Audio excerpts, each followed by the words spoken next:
A new front may be opening up in Afghanistan. The Afghanistan United Front has announced its first military operation against the Taliban, claiming an attack on Taliban positions along the Kandahar-Spin-Boldak route. It marks a major shift for the group, led by General Sami, from political opposition to armed conflict under what it's calling the Mission for the Liberation of Afghanistan. To break down what this means, we are joined from Washington, D.C. by Michael, a leading South Asian expert who previously directed the Wilson Center's South Asia Institute and resident senior fellow for South Asia Atlantic Council. Michael, thanks for joining us. Michael, how significant is this shift from the Afghanistan United Front being a political opposition group to now claiming an actual armed operation against the Taliban? Well, it's extremely significant because one reality that's remained consistent in Afghanistan since the Taliban came back to power is that the Taliban have not faced any organized armed resistance. You have Islamic State, Khorasan, which of course has periodically attacked the Taliban, but it's a terrorist organization that can only attack the Taliban and not claim to be able to do anything more, such as seize territory or anything like that. So the fact that we now have, or we're told that we now have an organized resistance that has already started to target the group, according to the group's leader, that is quite significant. Now, we could discuss this. I don't think we should overstate the capacities that this group has, but the mere fact that the leader of this group has announced the launching of offensive against the Taliban, it is very significant. All right, General Sami says his forces attacked Taliban positions along the Kandahar Spin route. Realistically, what military capability does this group actually have on the ground inside Afghanistan? Well, it's difficult to know exactly what type of capacities this group has militarily. If you want to talk about material capacities in terms of arms and weaponry, my understanding is that when the Afghan National Security Forces collapsed before the Taliban takeover, and as the NATO forces were withdrawing, there were a number of weapons that were abandoned. But it's really the Taliban have been able to seize most of them, and I think that there have been other groups such as Islamic State that perhaps have been able to seize some of that weaponry as well. But on the whole, I think it's hard to imagine, at least at this point, and especially with no external support, to my understanding, that this group would have the capacity to develop the arms and the weaponry to take on the Taliban, which at the end of the day continues to have a formidable army, even after 5 years following the end of the conflict. So it may be too early to judge what exactly this group can do on the ground, but in terms of right now, I think it would be a long shot. I think it would be very difficult for this group to be able to make a significant impact on the battlefield in terms of its capacity to hurt the Taliban.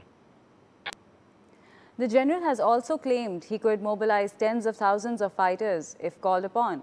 Is that a credible claim or largely aspirational messaging aimed at supporters and diaspora? I think that it is at this point an aspirational claim. To me, it seems unlikely that very quickly you could mobilize fighters at that level, especially given that this group and its overall capacities remain fairly modest. I think it also gets into issues about Afghans and their views of this group and their views of renewed conflict. I would argue that many in Afghanistan were very happy to see the war end in Afghanistan in 2021 after Afghanistan had been embroiled in some type of conflict for a number of decades. Now, of course, there are many in Afghanistan who resent the Taliban because of how brutal its governance is. But so that suggests that in principle, there could be a recruitment pool into which this force could tap into.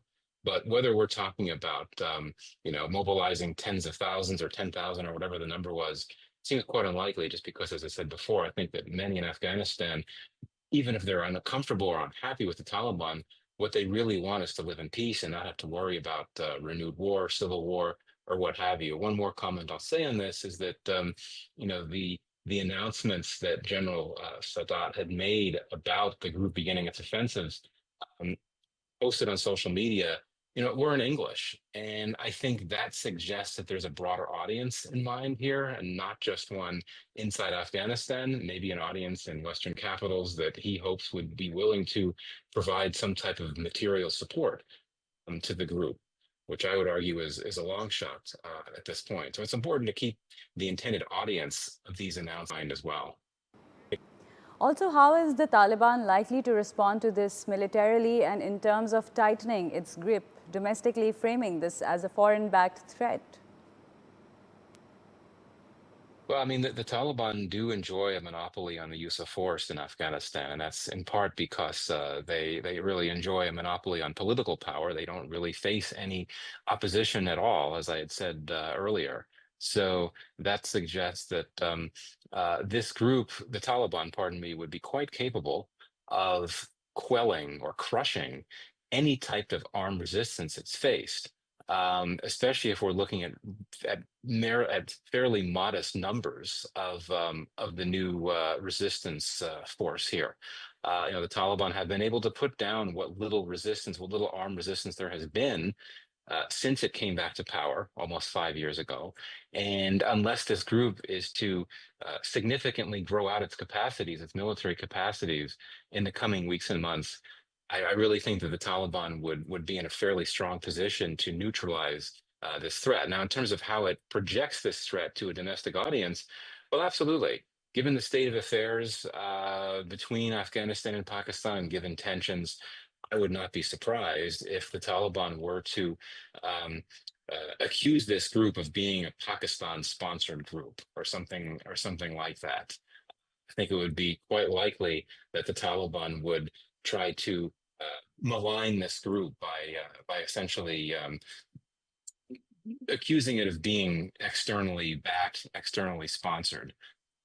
I would not be at all surprised if that's what the Taliban does. Though honestly, if this group doesn't amount to much, if it doesn't really intensify its military operations, the Taliban, quite frankly, may stay quiet about it, because the Taliban, I don't think, would want Afghans, a domestic audience, knowing that there is actually an armed resistance being deployed against the Taliban. I think that would undercut the Taliban's claim that it has restored peace in the country and that things are fine, nothing to worry about. So that suggests to me that the Taliban actually might stay quiet in terms of its public messaging about this group. This comes as Taliban rule enters its 5th year with rising economic pressure and dissent inside Afghanistan. Do you see this operation as a spark that could galvanize wider resistance or an isolated incident? Yeah, it's a fair question as to whether conditions in Afghanistan could actually help this new armed resistance. Indeed, so many in Afghanistan are stressed economically, and one could argue that in principle there would be that possibility to draw on the anger of many Afghans that simply are in a really difficult place economically. But I go back to what I said before. Many Afghans do not want to see renewed conflict. Even in the case of those that might be unhappy about Taliban rule and resent it and would wish that it could be replaced by something else, I think that there'd still be a strong desire among many Afghans not to get involved in some type of armed uprising or armed resistance, just because of the memories of the past when Afghanistan was embroiled in civil war and other types of conflicts. It took a major toll on the Afghan people and also on the country itself. But I'll say this: if we try to look at what are the possible factors that could actually lead to threats to the political survival of the Taliban, I think that there's really very few. One of them is internal to the Taliban, divisions within the group that threaten to tear it apart, which I don't think is likely at this point. And the other is external, in the sense of Afghans growing increasingly discontented with Taliban rule. And I think one of the biggest triggers for that would be extended worsening economic stress. The economy in Afghanistan is not actually as bad as many analysts had thought it would be when the Taliban came back to power, but indeed it is rough. And so, one doesn't know, like, maybe a year or two down the road, that the armed resistance would be better placed to recruit more people. That's why I think that from the perspective of the resistance, they need to look at what they're doing as a long game. They can't expect to have major gains in the immediate term, because they're going to need time to develop their capacities, develop more, bring more fighters to their cause. And what they want to do is to bring in external support as well, which I think is unlikely.